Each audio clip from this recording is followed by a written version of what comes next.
Hello folks, this is Greg Gilbert, host of Python's Paradise, and we're still talking about 1996 in film reviews, and we're moving in past that halfway mark into July 1996. July 1996, I would have turned, let me see, I would have turned 24. Wow, and I'm 51 right now. Wow.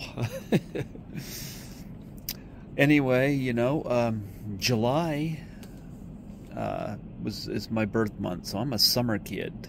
You know, I come out with the blockbusters, although I don't think I have quite that much potential. But anyway, I want to talk about a few films that come out in July that I reviewed and my thoughts. The first I'm going to talk about came out July 10th, which was 2 days after I turned 24. And it's a little film that I didn't see in July because we didn't get it. That's a film called Harriet the Spy. Now, we had the old Kmart Plaza Cinema, where it was a 4-screen theater. And it, yeah, for many years, a couple decades or so anyway. And I heard it was a 2-screener before that, but I don't remember that. But I do remember it being a 4-screener for so long. And the theater at the mall that's opened up, it's a 10-screener. That opened up on Friday, June 13th. Friday, June 13th, 1996. I remember because I saw Mars Attacks that night at the Twin Cinemas across the river. But on the Saturday afterwards, they're having their grand opening, Saturday the 14th, where you bring a non-perishable and go see the film of your choice. And I don't remember all the films that they had offered. I remember Toy Story was one, and I had seen that. Everything else that they offered on those 10 screens I had seen, with the exception of 2 films. One was Fly Away Home, and the other was Harriet the Spy. I was quite interested in Harriet the Spy, so I chose to see that on that December 14th. And that was the first film I saw at our 10-screen theater at the mall, which is still there right now. I think they're trying to get stadium seatings in all theaters. But Harriet the Spy is my first, and it was in theater number 8. That I remember too. So I didn't see it July 10th when it originally came out wide, because we hadn't gotten it. So every time I see the gorgeous Michelle Trachtenberg, I think of that.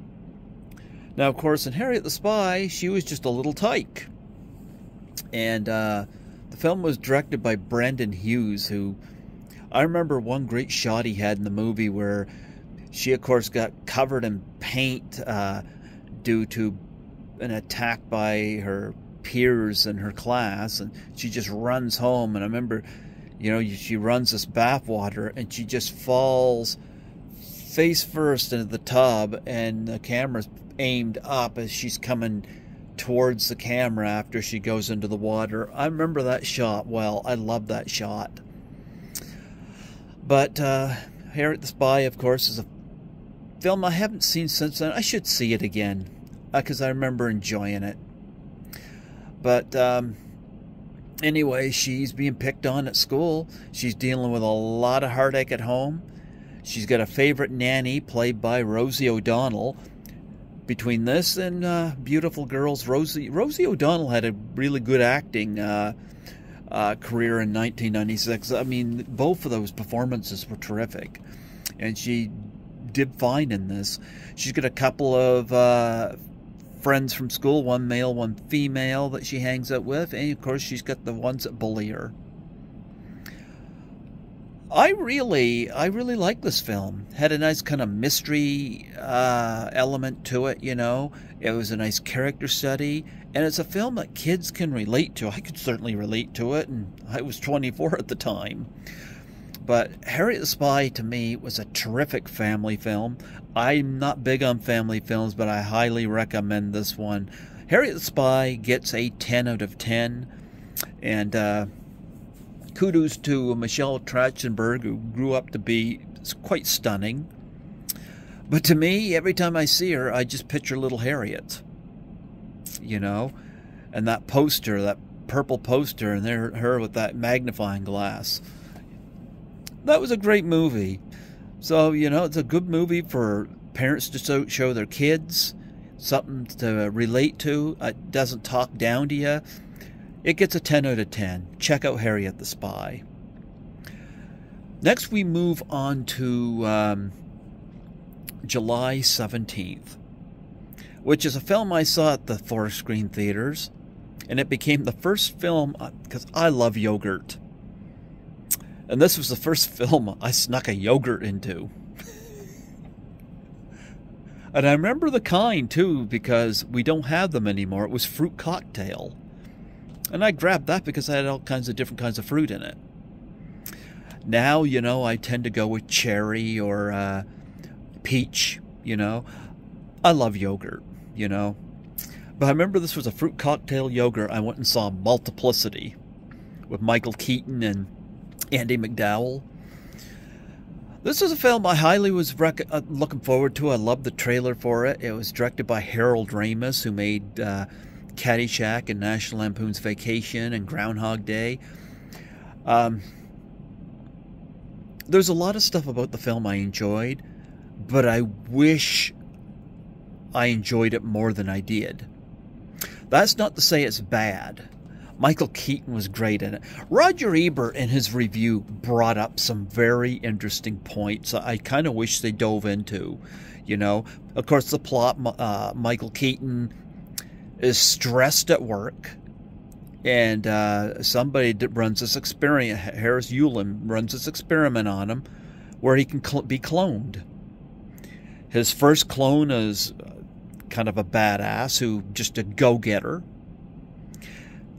And when he still finds he doesn't have enough time, clones himself again. The next clone of him is kind of very, very sensitive. You got a great scene where he's just going over sandwich wrappings in front of Andy McDowell, who of course plays his wife, and she doesn't know about the cloning thing, and just the looks in her eyes as she's just like taking in the detail he's given to all this, you know. And then there's a fourth version of Michael Keaton that was cloned from a clone. And this guy, of course, had some mental problems. Roger Ebert brought up some interesting stuff, though. He said, what if one of the clones wanted to go public about it? What if one of the clones was evil? What if one of the clones was gay? Roger Ebert brought up some interesting points. That might have been added a lot more layers to the movie. I found it very repetitious. I did not like quite the fact that certain people didn't know about what was going on, even when the film ended, you know. But it definitely had a good idea. Michael Keaton was great in all the roles, you know. I mean, I know Harold Ramis had worked with Bill Murray a lot, you know, but he needed an actor, and I'm not saying Bill Murray couldn't have done it, but he did need an actor who could really pull off all these personalities, and I think Michael Keaton was a great choice for it. Andy McDowell is really good in the film. But here's the thing, a lot of the supporting players were kind of flat. You got Harris Yulin, you got Eugene Levy, who I like, but they're here. It's nice to see them, but not much else to the roles. But it's a good-looking film. All the clones end up spending the night with Andy McDowell, which, okay. But all in all, I can only give this film a 5.5 out of 10. It's about average. It was a little disappointing. Is it worth seeing? You know, if you're a big Michael Keaton fan, yeah, check it out. I enjoyed the yogurt. I'm glad I saw the film. And I did get a few chuckles out of it. But I do think that I agree with Roger Ebert, they could have went deeper with so many things with it. But 5.5 out of 10. Next, we're going to jump ahead 2 days to July 19th. I got a couple films I want to talk about from them. One that I saw in theaters here and one I saw at the university. Actually, no, it wasn't at the university. It was at a midnight screening. Correct that. The first one I want to talk about is The Frighteners, which I saw in our theater. I think I saw that in the Northside Cinemas, Twin Cinemas. I might have to see The Frighteners again, because I haven't seen it since its release, and boy, it's like The Cable Guy and The Craft. It's gained a cult following, you know. To me, it was like a darker version of Ghostbusters, you know. It was one of those last films Michael J. Fox did before he started really spiraling physically downhill with his Parkinson's, you know. He's the lead. He's like a Ghostbuster character who... he's got these ghosts that he's pals with that frighten these people, and he gets paid to get rid of them, so they're in it together. But then there's a subplot involving these serial killers and these ghosts and some deaths that's going on. And of course, he's kind of being investigated a little bit on this. And I thought Michael J. Fox was fine in this film. I really, you know, you got Dee Wallace in it as well. The special effects were fine. You know, you definitely had some tension in the film. But I don't think it quite has the layers of something like Ghostbusters. Definitely didn't have the humor of Ghostbusters, although Michael J. Fox does muster up some chuckles with his fellow ghost. I might have to see it again. Right now I'm kind of sitting with a 4.5 out of 10. But I don't know. That could change if I watched it again. But I don't remember really hating it. I just remember thinking, you know, maybe I think I wanted more. I might have to look at it again. But right now, 4.5 out of 10. And it's not going to be the worst film I talk about for this month, so it's way ahead of that film. Now, also, on July 19th is a little film I didn't see in our theaters, but I did see a midnight screening of it, and I'm so glad I did. I'm talking about Trainspotting. Boy, we did have it down at the university. That was the first year I started seeing the films down at the university, but I didn't see Trainspotting there. It played up at the mall at a midnight screening, and when I went into it, I was like, I can understand why it gained a cult following awfully quick. I had a blast at this film. I laughed so hard at stuff I probably shouldn't have laughed at. Of course, set in Europe, and your future Jedi, Ewan McGregor, playing Renton, who's narrating the film, and dives into the filthiest toilet in Scotland to retrieve some pills. Oh man, watching his legs up out of that toilet bowl go around circles, but I enjoyed the visual style that Danny Boyle brought to the film. You know, the characters were interesting. Of course, you know, you got Ewan McGregor, who of course sees a baby crawling on his ceiling. His head does an exorcist head turn all the way around, which was creepy enough. You had great music. You got Robert Carlyle playing such a psychotic character in Bigby. And what's interesting, he'd go on to be in the Full Monty, a total switch around in that character's personality. And I loved him in both films, you know. I don't remember all the actors' names. Yeah, I remember Spud. I remember the character as Spud waking up after a night at the clubs in some girl's room. And of course, it comes to learn the girl was going to be going to school, but she was at the clubs. Ooh. But her parents are out there having breakfast, and when he gets up, he looks and there's like pink and stuff all over.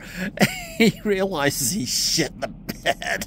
Like, this joke was so gross, but man, I still laugh at it. He reaches his hand down, it's like shit all over his hand. I'm like, friggin' gross. Gross. And believe me, this is not the grossest movie on the list. That's coming up. But this one's certainly a better movie than that gross movie. He goes out there, you know, he's got the sheets bundled in his hand, and the girl's mother wants him to sit down to breakfast, and she wants to take the sheets, and he wants to take the sheets, you know, and they think he just had a masturbation accident. And like, they understand, they try to jerk the sheets away, and finally, you know, with one big tug, she jerks the sheets away, and the shit flies all over everybody. Holy cow.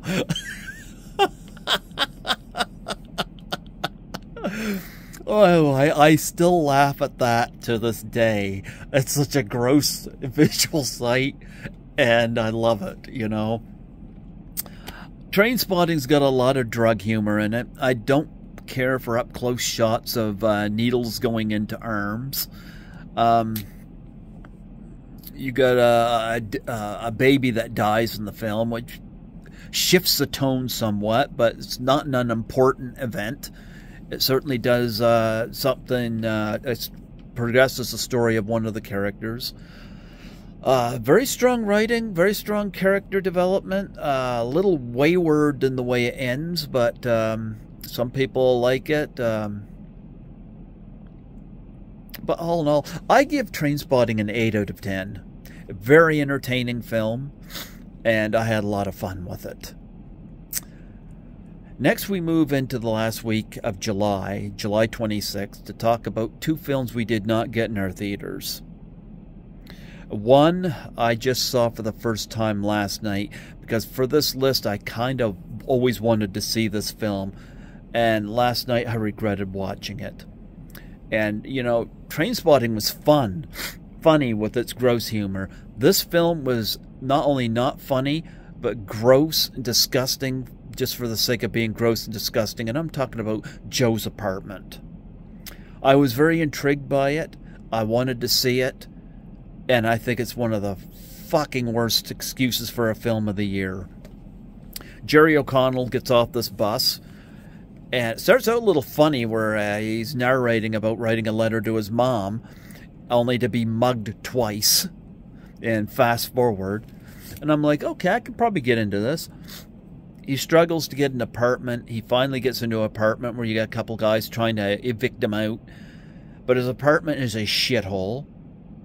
The toilet is completely brown with brown water because of shit. Basically, there's roaches living in there. And the roaches apparently can sing and talk. And there were some moments I thought the special effects had potential, but even they started to wane on me when it just looks like somebody sticking their hand under something and moving it around, you know, to make it move as if it's the roaches doing it. But they end up forming a bond with Jerry O'Connell, and I thought it was bad enough when David Schwimmer and Gwyneth Paltrow had no chemistry as part of potential romantic interest in the pallbearer. I didn't buy that relationship.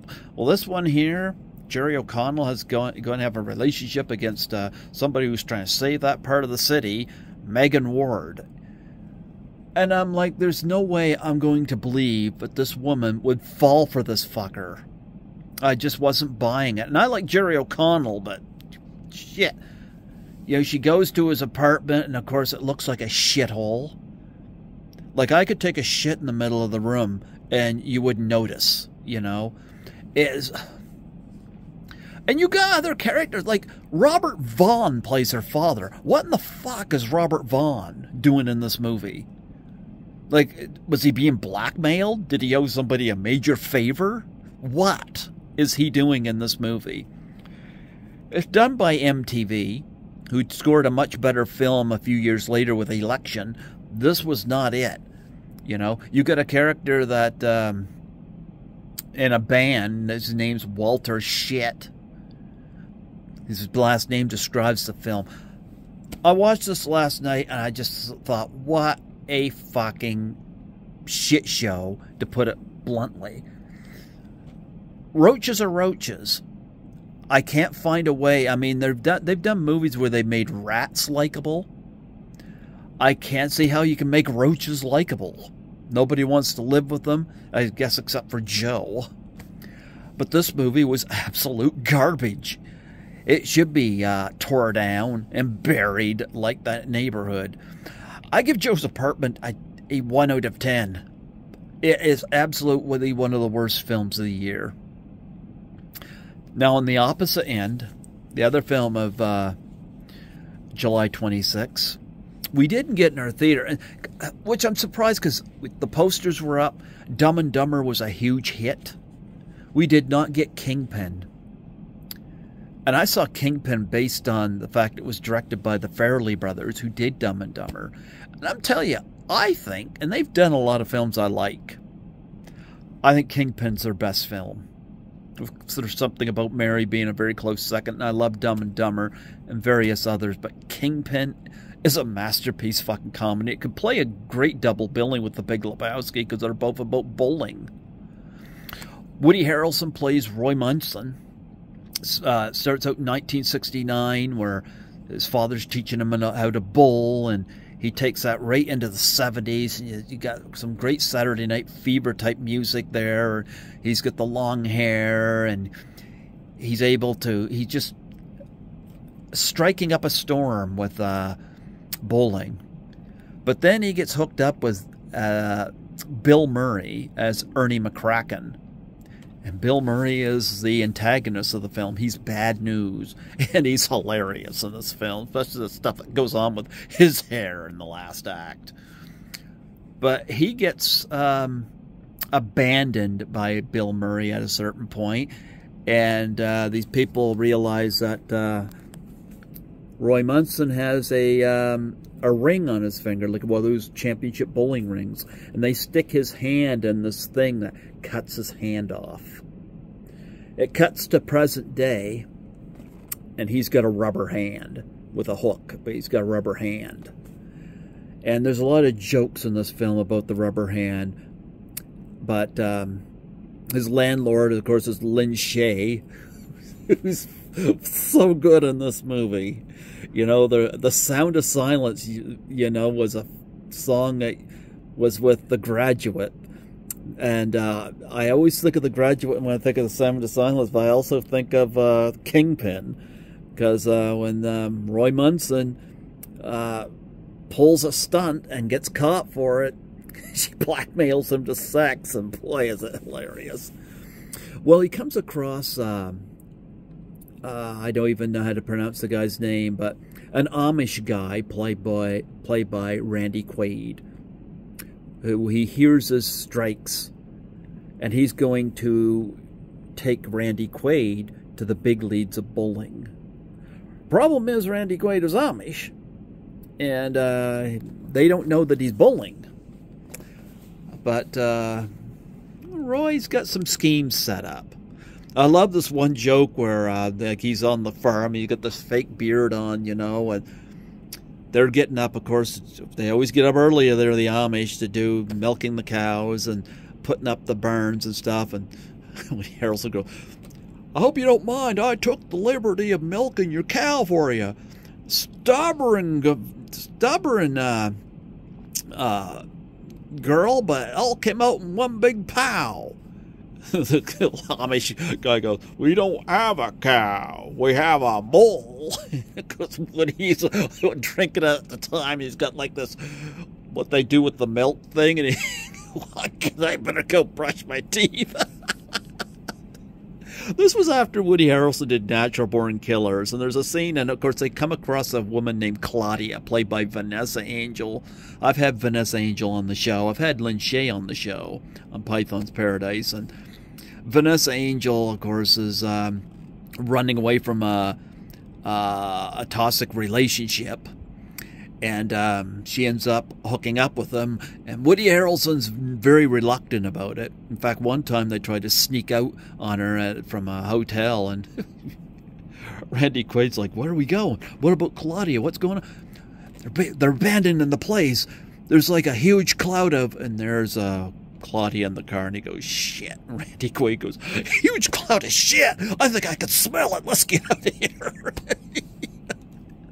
Oh, I love it. Oh, I love it. But, of course, Claudia wants to talk to him. I think Vanessa Angel is one sexy woman. For the very reason this scene happens, because she wants to have a talk with Roy. She ends up beating the ever-living fuck out of him. He tries. He boxes her boobs and everything, you know, but she plants a headbutt on him and just bite her leg and stuff. Look, folks, if you haven't seen Kingpin, it's one of the best films of the year. It very well could be the best comedy of the year. I give it a 10 out of 10. Shame it didn't come to our theater, but I recommend it so strongly.